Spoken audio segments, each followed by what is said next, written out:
날씨가 갑자기 쌀쌀해졌는데 그래도 오늘 여러분 옷을 두껍게 입고 이 자리에 오신 여러분들 주님의 이름으로 축복합니다. 주님의 이름으로 환영합니다. 오늘 이 자리에 오신 여러분들에게 하나님의 은혜가 가득하시기를 바랍니다. 하나님 여러분의 마음을 만져주시기를 바랍니다. 심령을 타치해 주시기를 바랍니다.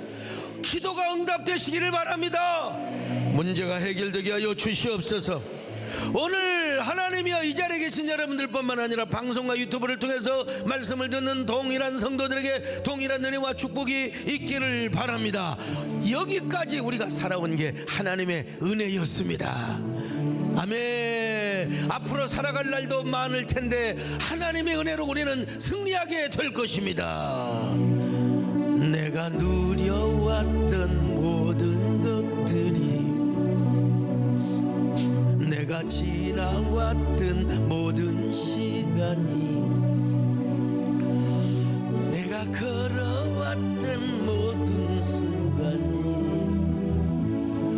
당연한 것 아니라 은혜였어. 아침에 해가 뜨고 저녁에 노을, 봄의 꽃 향기와 가을의 열매, 변하는 계절의 모든 순간이 당연한 것 아니라 은혜였어. 모든 것이 은혜, 은혜, 은혜, 한없는 은혜. 내 삶에 당연한 것 하나도 없었던 것이 모든 것이 은혜, 은혜였어. 여러분, 다윗은 하나님의 은혜 가운데 이제 하나님의 걸어간 위로를 받고 어디로 갑니까? 광야로 갔습니다. 광야로 가니까 허벌판이요. 거기서 농사를 지을 수 있습니까? 무역을 할 수 있습니까? 어디 숨을 곳도 없어요. 숨는다 하더라도 언제 어느 때 사울이 자기를 잡아 죽이러 올지 언제 어느 때 몰라요. 그래서 다윗은 사울을 두려워하는 마음이 생기는 거예요. 이게 인간의 연약한 마음이에요.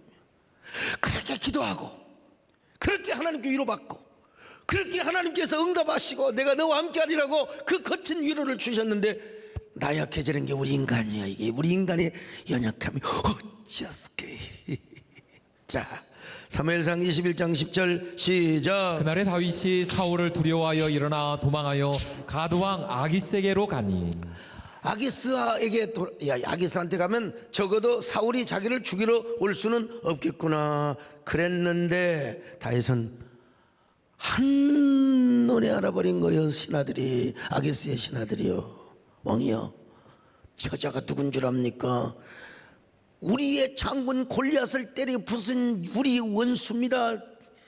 우리 장군의 골리앗의 목을 벤 놈입니다. 그런 일로 인하여 이스라엘 여인들이 사울의 죽인 자는 천천히요 다윗의 죽은 자는 만만이라고 노래를 하였던 적 아닙니까? 여러분, 진짜 돌발 상황이야. 이건 예측하지 못한, 그럴 줄을 몰랐어요. 세상에. 다윗이가 모를 줄 알았어요. 모를 줄 알았어요. 세월도 많이 흘렀고. 아기스에게 가니까 아기스의 신하들이 저 우리의 철천지 원수놈이라는 겁니다. 여러분, 이제 다윗은 도간에 든 쥐입니다. 도간에 든 쥐. 야, 이제는 사울을 두려워한 것이 아니라 아기스를 두려워하기 시작했습니다.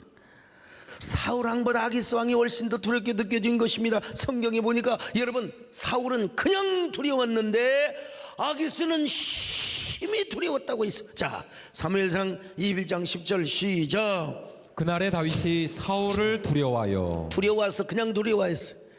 그런데 아기스 왕을 모르니까 심히 두려웠어요. 자, 21장 12절 시작. 다윗이 가드왕 아기스를 심히 두려워하여. 심히 두려워해야 할 대상은 누굽니까? 원래는 하나님이었습니다.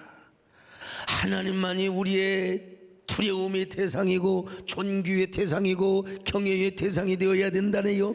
근데 현실적으로 볼 때는 여러분 심히 두렵지 않을 수가 없어요. 아기스 왕이. 왜? 자신은 아기스 왕이라고 하는 그 도간에 든 쥐가 되었단 말이죠. 그래서 다윗은 살기 위해서 어쩔 수 없이 미친 행동을 했습니다. 미친 척을 했어요. 막 소리를 지르고 대문간에 막 그적그적거리면서 침을 질질 흐르면서 말이죠. 예? 그러면서 우리 하나님 앞에 얼마나 기도하였느냐.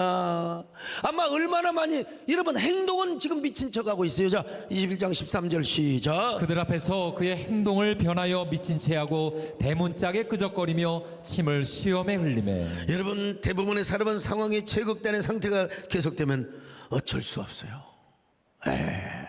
다른 사고방식을 갖게 되는 것입니다. 다른 행동을 하게 되어 있는 것입니다.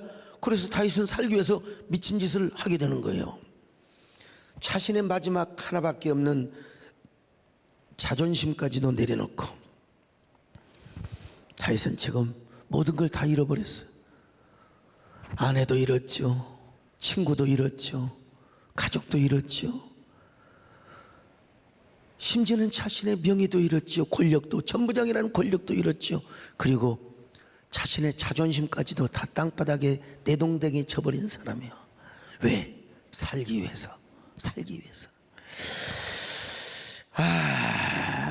다윗이 오죽 살고 싶었으면 그랬겠습니까? 얼마나 살고 싶었으면. 살기 위해서. 근데 정말 하나님의 은혜로, 여러분 사람의 마음을 감동하시는 분이 누구냐? 하나님이십니다. 여러분 하나님이 그 순간에 아기스 왕의 마음을 감동시키는 거예요. 아기스야, 저 미친놈 내버려둬라. 여러분 오늘 또 우리 하나님은 우리의 마음을 만져주시는 분이십니다. 여러분 상대방의 마음을 만져주시는 분입니다. 여러분 저 미치광이 야 그냥 내버려둬라. 하나님께서 여러분 아기스 왕의 마음을 감동시켜 주었습니다. 그래서 저 미치광이를 나한테 왜 데려와? 그냥 보내버려. 재수없기 싫이 말이야. 그래서 다윗이 걸음아 날 살려라. 어디로 도망을 나왔습니까? 아둘람 동굴로 도망을 나왔습니다.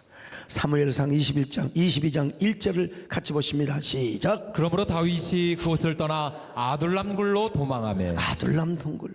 거기서 여러분 다윗이가 시편을 썼어요. 그 시편 중에 하나가 어떤 시편입니까? 시편 57편.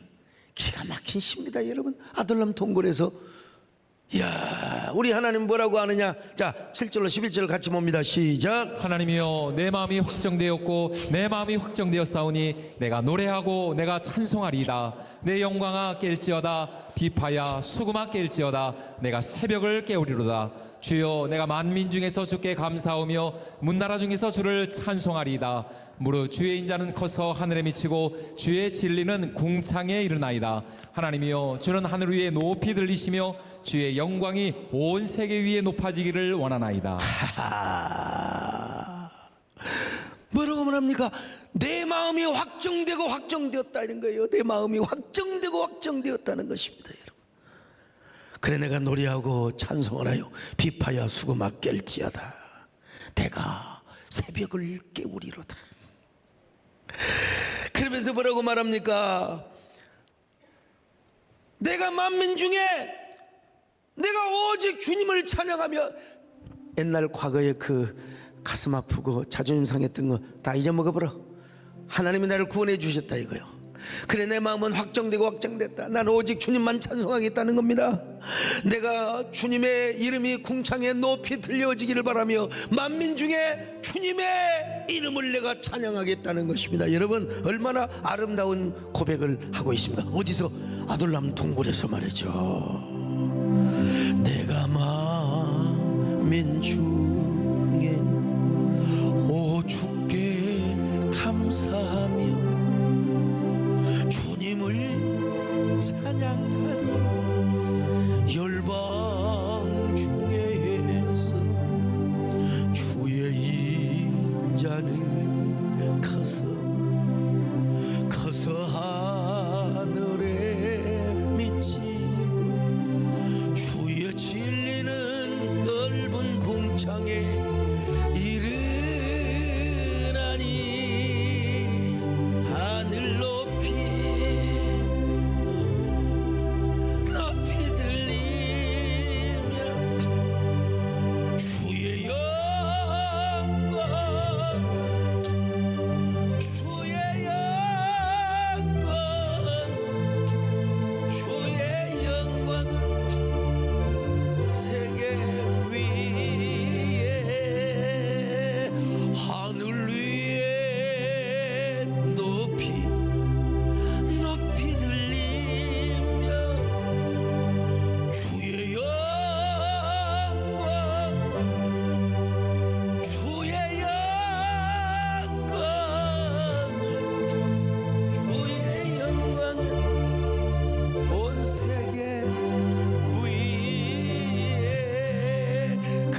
여러분 시편 34편을 보면 똑같이 노래하고 있습니다. 저 4절로 10절의 말씀을 한번 반복해서 읽어봅시다. 시작. 내가 여호와께 간구하며 내게 응답하시고 내 모든 두려움에서 나를 건지셨도다.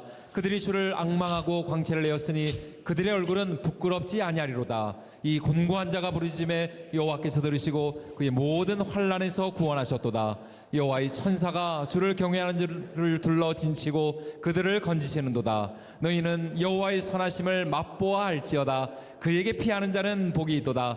너희 성도들아 여호와를 경외하라. 그를 경외하는 자에게는 부족함이 없도다. 젊은 사자는 궁핍하여 줄일지라도 여호와를 찾는 자는 모든 좋은 것에 부족함이 없으리로다. 여러분 이 중에서 가장 키포인트, 가장 매력 있는 포인트 말씀이 뭐라고 그랬어요? 8절의 말씀이잖아요. 자, 다시 한번 읽어봅니다. 시작. 너희는 여호와의 선하심을 맛보아 알지어다. 그에게 피하는 자는 복이 있도다. 하나님은 선하신, 우리 하나님은 야훼 토브라, 우리 하나님은 토부, 선하신, 행복하신, 복되신 하나님이라 이 말이요. 이제 여기서 뭔 얘기를 하느냐? 자기가 미친 행동을 하고 막 그그적거리고 막 춤을 추고 춤을 질질 흘렀지만은 여러분 그렇게 자기가 실수해도 내가 하나님 앞에 피했다 이거요. 내가 우리 하나님 앞에 내 마음은 하나님께 도피하고 하나님을 피난처로 삼았더니 우리 하나님은 뭐요? 선하신 하나님이라더라 이 말이요. 그래서 너희는 여호와의 선하심을 맛보아 알지어다. 오늘 이 시간도 여러분 하나님의 선하심을 맛보아 아시기를 바랍니다. 선하심을 경험하시기를 바랍니다.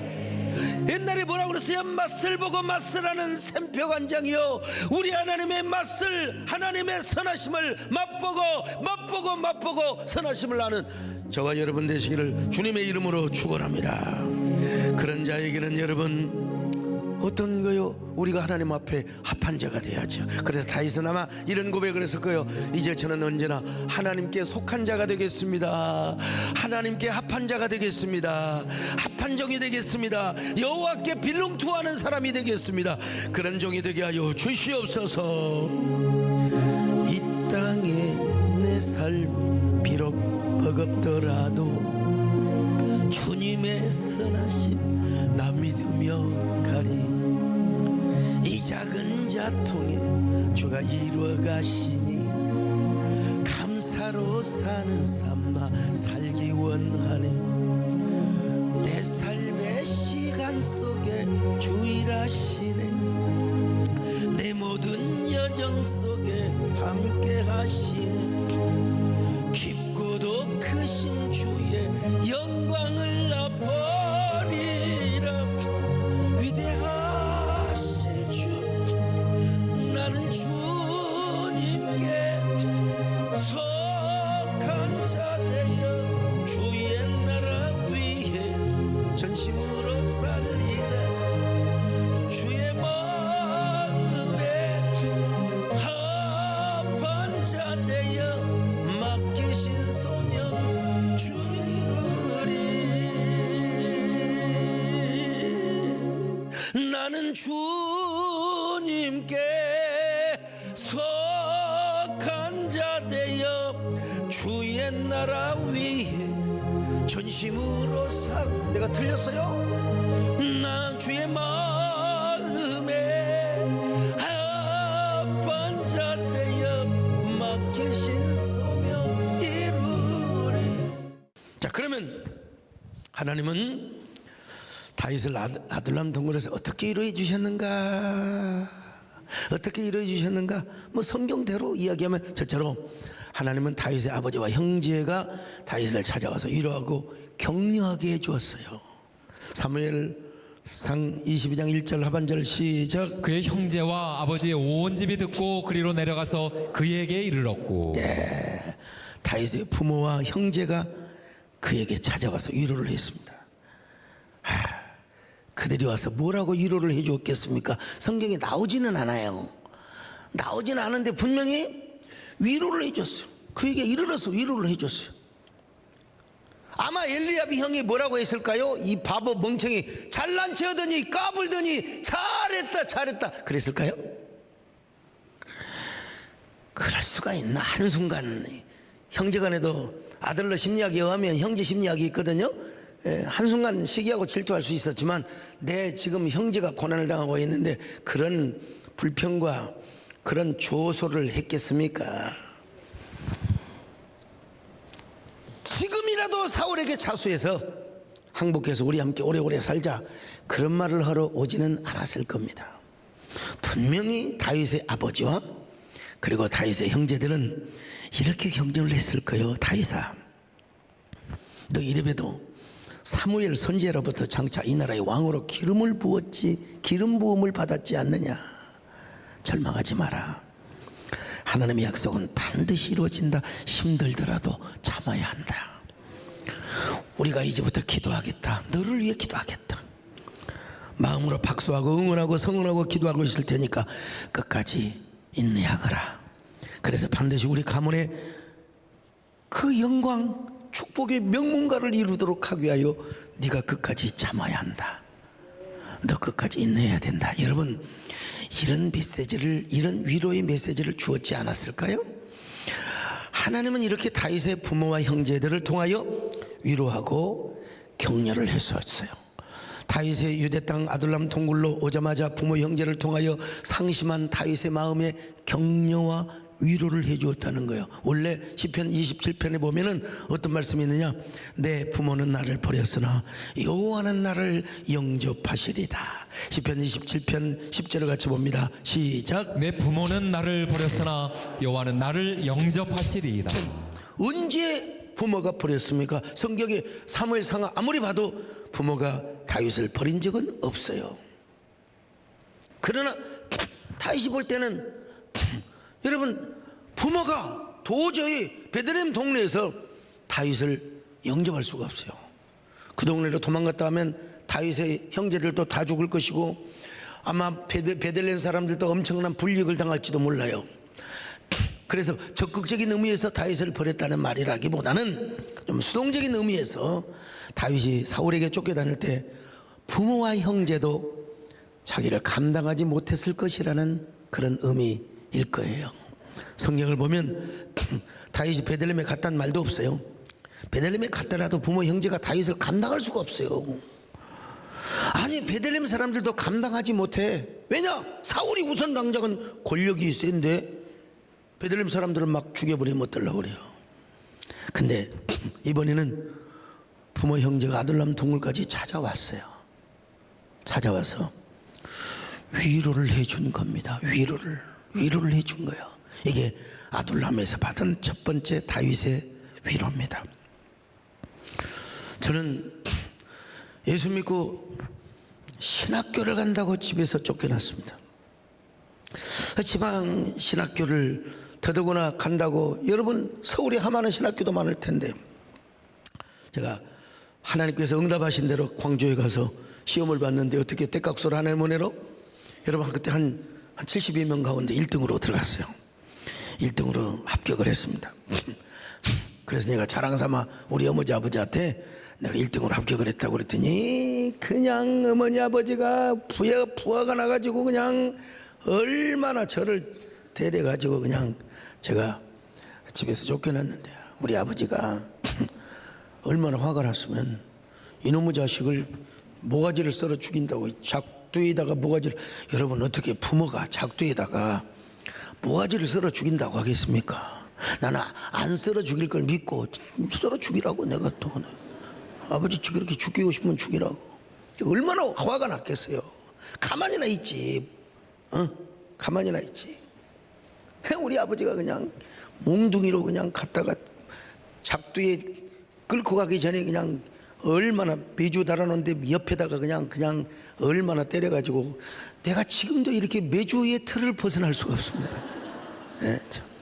그래서 그 길로 쫓겨났죠. 쫓겨났어요. 얼마나 제가 그때 당시 섭섭하던지. 나는 아무리 그렇다고 우리 아버지는 뭐냐면 그렇게 9대 10대 장손으로서 선영을 잘 모셔야 되는데, 아니 우리 집에 무슨 저런 또라이 새끼가 나타나가지고 예수를 믿고 신학교를 가고 주의종이 된다고 하니, 그렇게도 우리 큰형님은 목근육이 풀칠할 것이 없어서 네가 목사, 여러분 시골에 옛날에 전도사 목사들 진짜 힘들었습니다.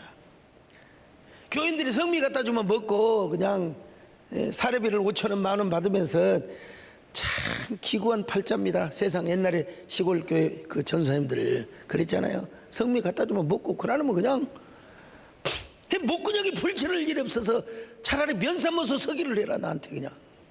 참 나도 매를 맞고 나와서 우리 아버지는 선영이 두려워서 저를 그렇게 혼내는데도 뭐 나는 선영이고 뭐고 소용없어 오직 예수님이거든. 집에서 쫓겨나면 내가 너무 섭섭해서 난 우리 아버지고 의저로고 살리라. 나는 우리 형제간들하고도 의저로고 살리라. 나는 내가 우리 어머니 아버지 우리 형제간들이 말이요 그냥 내가 잘못했다고 내가 예수 믿을란다고 막 그냥 그럴 때까지는 나 고향 땅을 밟지 않으리라. 그러고 제가 여러분 집에서 나왔어요. 그 어리석은 자의 마음이었죠. 어린 마음에. 근데 여러분 그 해에 제가 광주로 가서 5.18 광주 민주항쟁을 겪습니다. 5.18 택시 운전사 영화 보셨잖아요.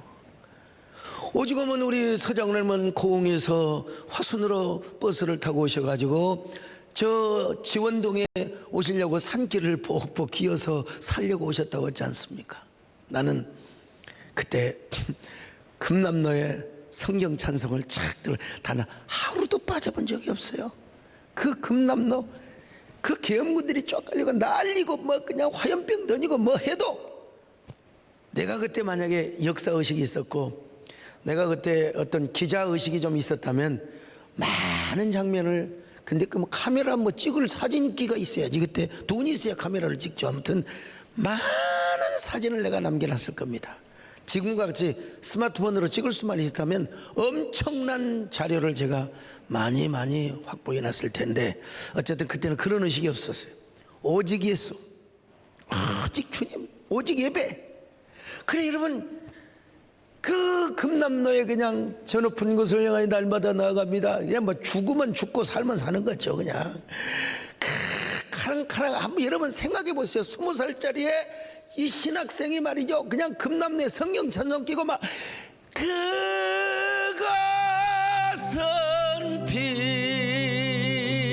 빛과 사랑이 언제나 넘치어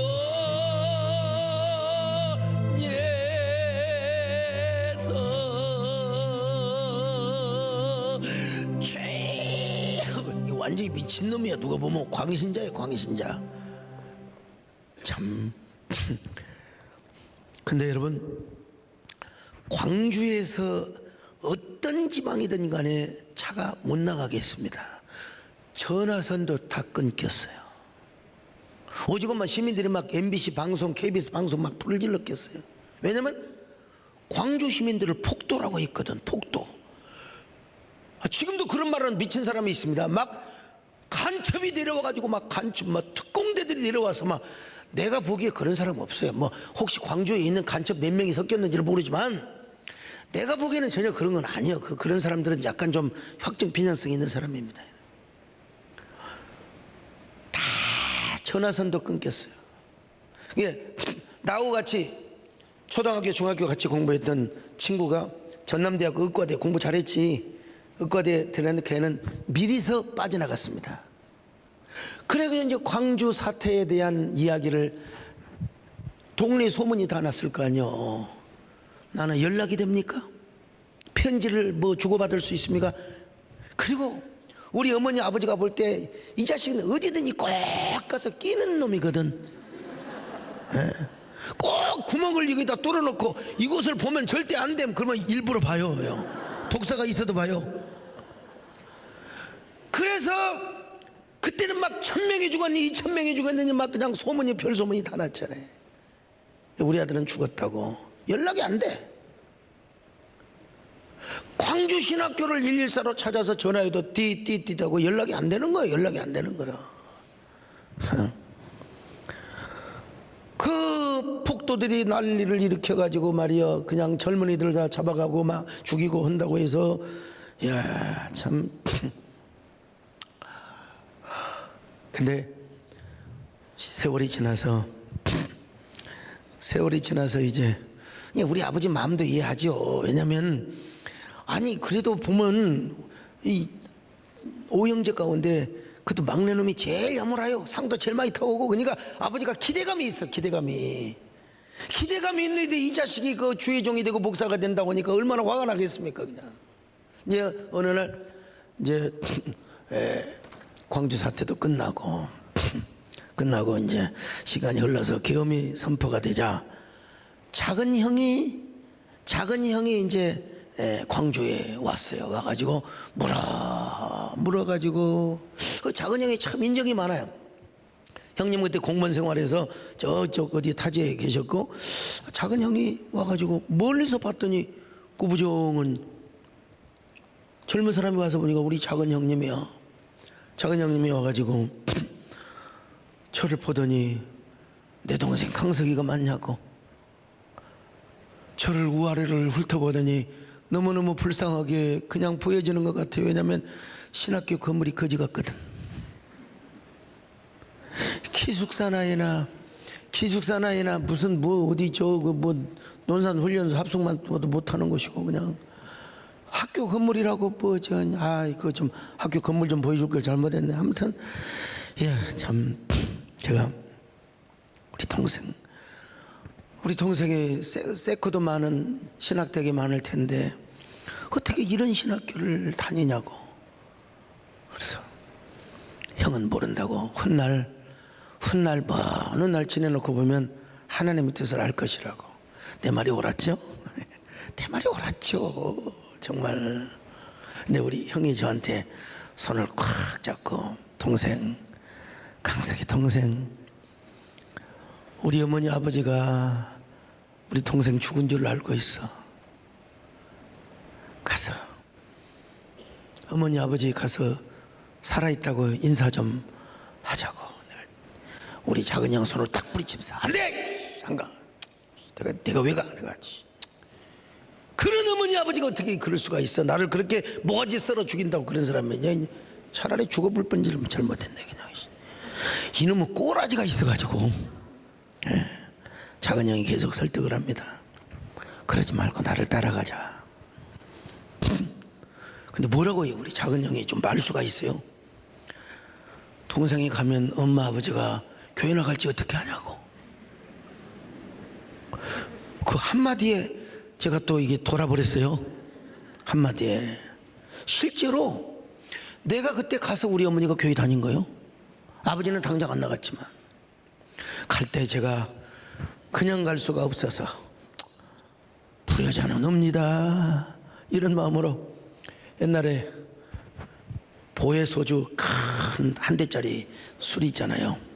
이걸 제가 읍내에서 사가지고 읍내에서부터 이제 걸어갑니다. 근데 이제 걸어가면서 뭐 이 사람 저 사람 다 봤을 거 아니에요. 추석 예수 믿는다고 집구석에 쫓겨나고 신학교 간다고 쫓겨난 놈이 술을 사갖고, 옛날만 해도 술 사갖고 하면 그 진짜 타락한 사람입니다. 여러분 술을 먹는 것은 죄가 아닙니다. 술을 취하는 것은 죄예요. 죄로 가는 거예요. 약으로도 먹을 수 있고. 여러분, 난 옛날에 교회 안 다닐 때 시골에 막 능구렁이가 많잖아요. 능구렁이를 그냥 그 술에다 담가가지고 좋다고 어머니가 사발로 따라준 걸 모르고 그냥 벌컥 그러고 마셨다가 난 그때 거의 죽는 줄 알았어요. 심장마비야. 나는 사람이 다 그런 줄 알았는데 나만 그러더만. 나만. 능사주가 좋다고 그걸 벌컥 마셔가지고 숨이 그냥 거의 멈췄어요. 아, 그때 깨달았어요. 나는 술이 안 받는 사람이구나. 옛날에 시골에는 막 이렇게 먹을 거 없으니까 소주에다가 진달래 꽃을 담아서 꽃술주라고 있어요.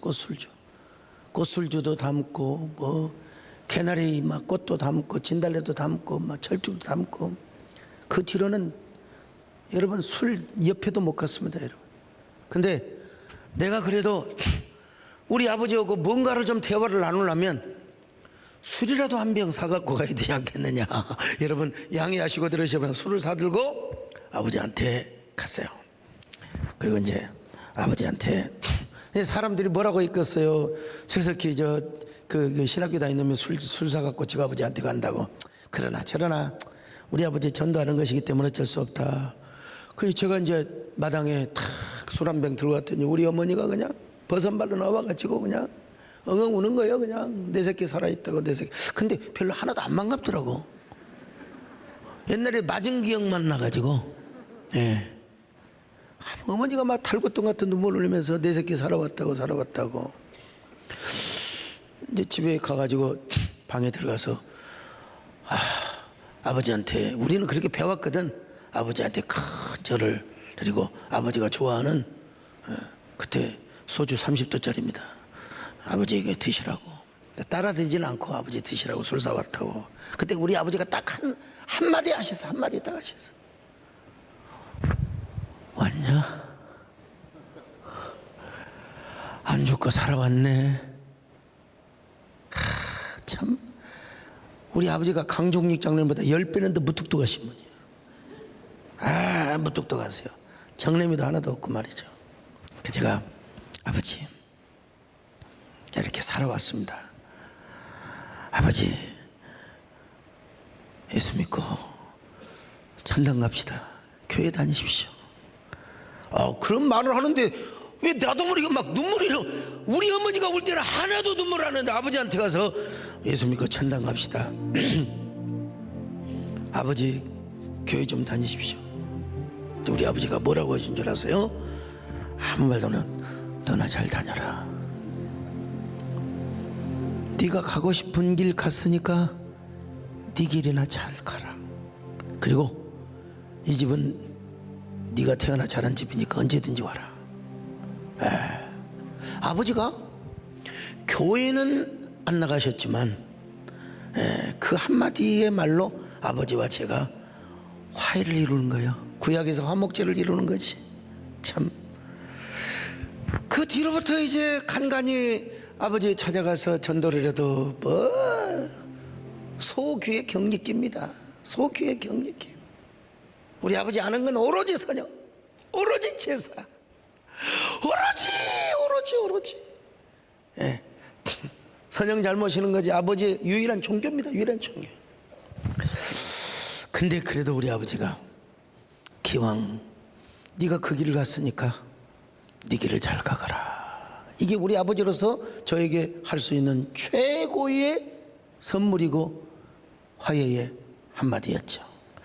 저는 제 경험에 미루어 봐서 다윗의 아버지와 형제간들이 왔을 때 아마 이런 위로를 하지 않았을까 싶어요. 처음에는 막 엘리압도 막 다윗을 핍박하고 다윗이 교만하다고 네 오만함이 너를 이렇게 만들었다고 했을지는 모르겠지만 아마 기왕 네가 이 길을 갔으니 이것은 너의 운명이다. 이건 안 믿는 사람의 말이죠. 이건 너의 주어진 사명의 길이다. 이제 아무것도 두려워하지 마라. 하나님이 너를 지켜줄 것이다. 하나님이 너를 도와주시고 지켜줄 것이 아니냐. 그러므로 두려워하지도 말고 놀라지도 말라. 하나님이 너의 소망이 되어줄 것이다. 하나님이 너를 붙잡아 주실 것이다. 할렐루야. 아무것도 두려워 말라. 주 너의 하나님이 지켜주시니 놀라지 말라. 겁내지 말라. 주님 나를 지켜주시니 내 맘이 힘이 겨워 지칠지라도 주님 나를 지켜주시네. 세상의 험한 풍파 주님 나를 지켜주시네. 주님은 나의 산성, 주님은 나의 요새, 주님은 나의 소망, 나의 힘이 되신 여호와. 여러분, 다윗의 부모와 형제가 와서 다윗을 위로해 줬어요. 또 있습니다. 두 번째는 뭐냐?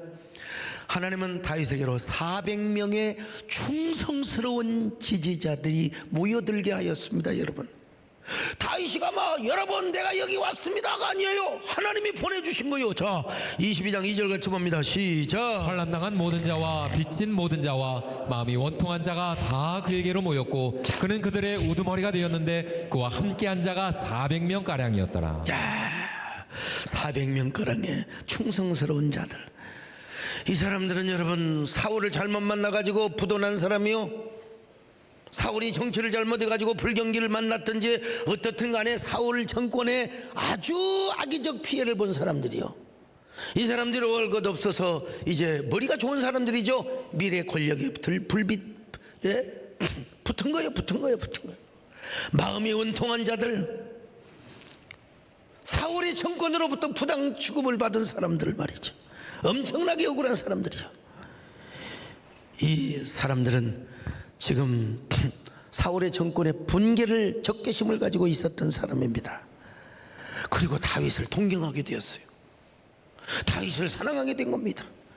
그래서 다윗을 죽은 일본말로 오야봉으로 삼게 된 것입니다. 그래서 이들은 죽든지 살든지 다윗만 따라가기로 맹세를 한 것입니다. 자신의 모든 인생을 다윗에게 투자했습니다. 목숨을 걸고 말이죠. 그런데 이 환난당한 자, 빚진 자, 원통한 자 세 부류예요. 환난당한 자, 빚진 자, 원통한 자들이 다윗이 왕이 되기까지 여러분 끝까지 충성하여 나중에는 400명에서 600명으로 불어나게 됩니다. 여러분, 그래서 다윗은 이들 중에 30명을 선택합니다. 30명. 그들이 나중에 다윗의 권력의 핵심부가 되고 여러분 30명이 쫙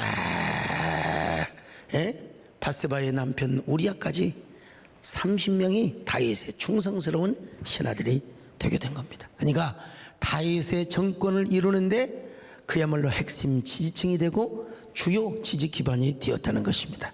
다윗은 이렇게 하나님께서 쫙 아둘람 동굴에서 이런 위로를 허락하여 주셨다는 것입니다.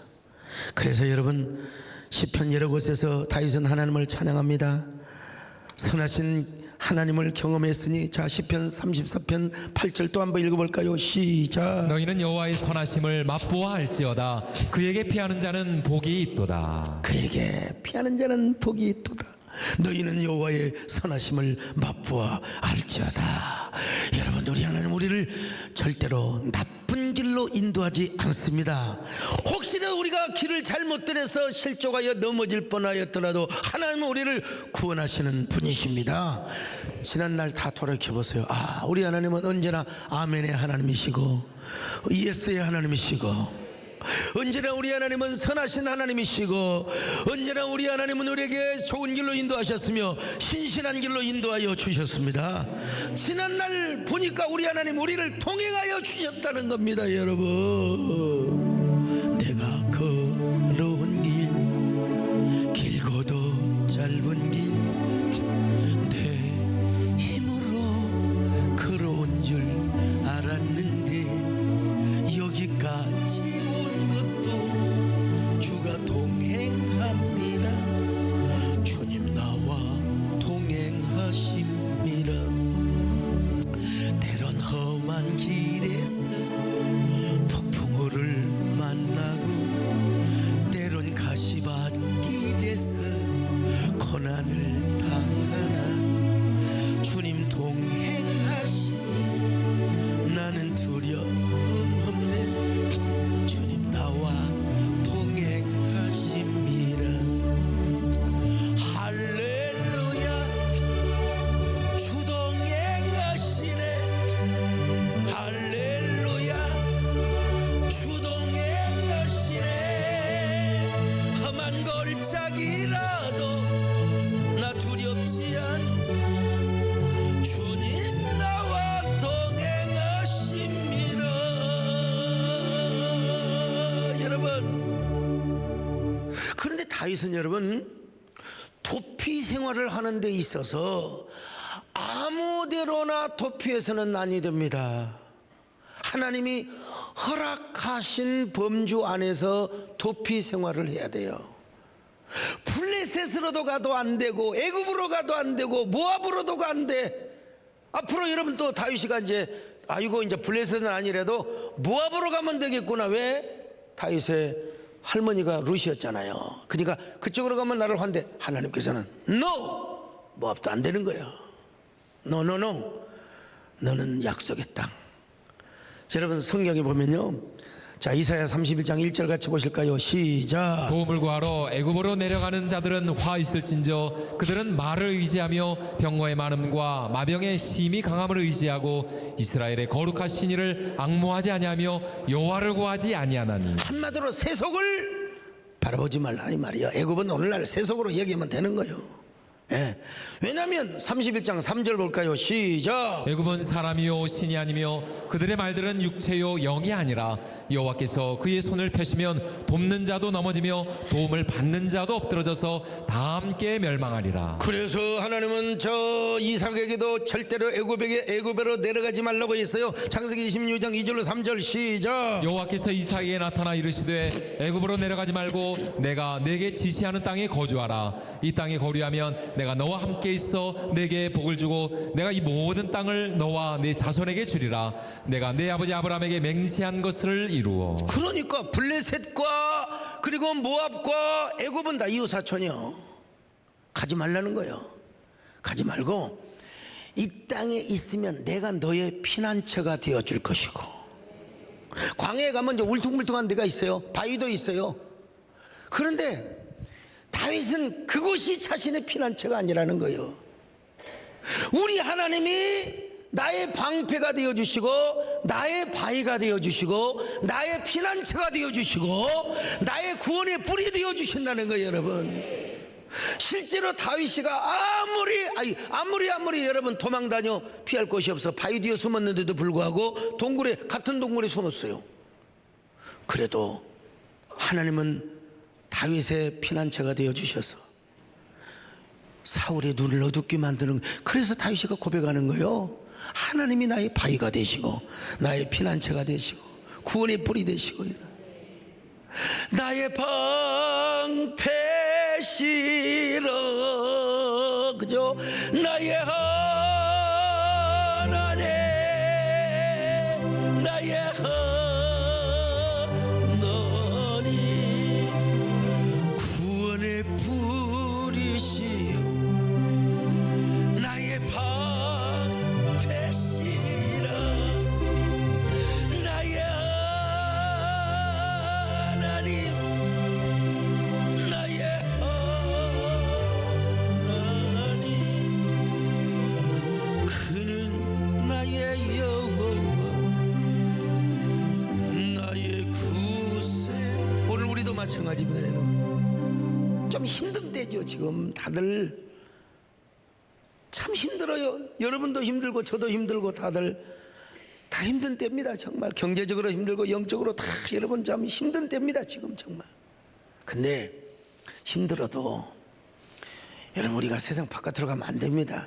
하나님의 방법과 하나님의 뜻을 따라 우리가 구해야지. 애굽으로 간다고 되는 게 아니요. 블레셋으로 간다고 되는 게 아니에요. 여러분 모압으로 간다고 되는 게 아니요. 모압으로도 가면 안 돼. 그냥 유다 광야 하나님의 땅에서 도망 다녀. 그럼 우리 하나님이 여러분이 어쨌든 간에 우리가 믿음 안에서 하나님의 방법을 따라 성령의 감동을 따라 살면 하나님이 우리의 피난처가 되어주십니다. 우리의 바위가 되어주십니다. 구원의 뿔이 되어주십니다. 우리의 상급이 되어주십니다. 믿으시기를 바랍니다. 여러분 어려움이 온다고 하나님 반항하거나 하나님으로부터 뛰쳐나가려고 하지 마세요. 자, 이런 사람은 어떤 사람이냐? 주님 없이는 살 수가 없는 사람이죠. 아멘입니까? 나는 주님 없이는 살 수가 없습니다. 이 다윗이가 부르는 노래여야 돼요. 사실은 여러분 나는 주님 없이는 살 수가 없습니다. 나는 주님 없이는 살 수가 없습니다. 주님이 도와주셔야 합니다. 주님 없이도 잘 사는 것은 오히려 나를 망하게 합니다. 주님 없이는 살 수가 없습니다.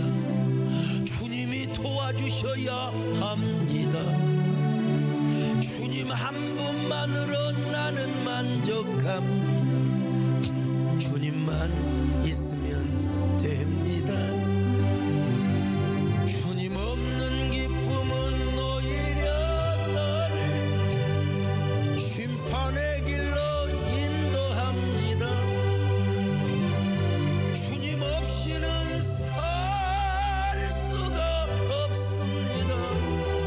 주님이 도와주셔야 합니다. 그러니까 이제 다윗은 이제는 하나님, 나는 주님 앞에 합한 자로 살아가겠습니다. 이제는 나는 주님의 속한 자가 되어서 주님 앞에 신실한 자로 살아가겠습니다. 이게 이제 그래서 다윗은 계속해서 10년 동안 광야 생활을 합니다. 10년 동안, 와, 10여 년 동안 광야 생활을 얼마나 지겹겠습니까? 얼마나 지난한 세월이겠습니까? 얼마나 힘든 세월이겠습니까? 그래도 다윗의 고백은 무엇입니까? 나는 주님께 속한 자 되어 주님 나라 위에 전심으로 살겠습니다. 이 고백이 다윗의 고백뿐만 아니라 우리의 고백이 되시기를 바랍니다. 할렐루야.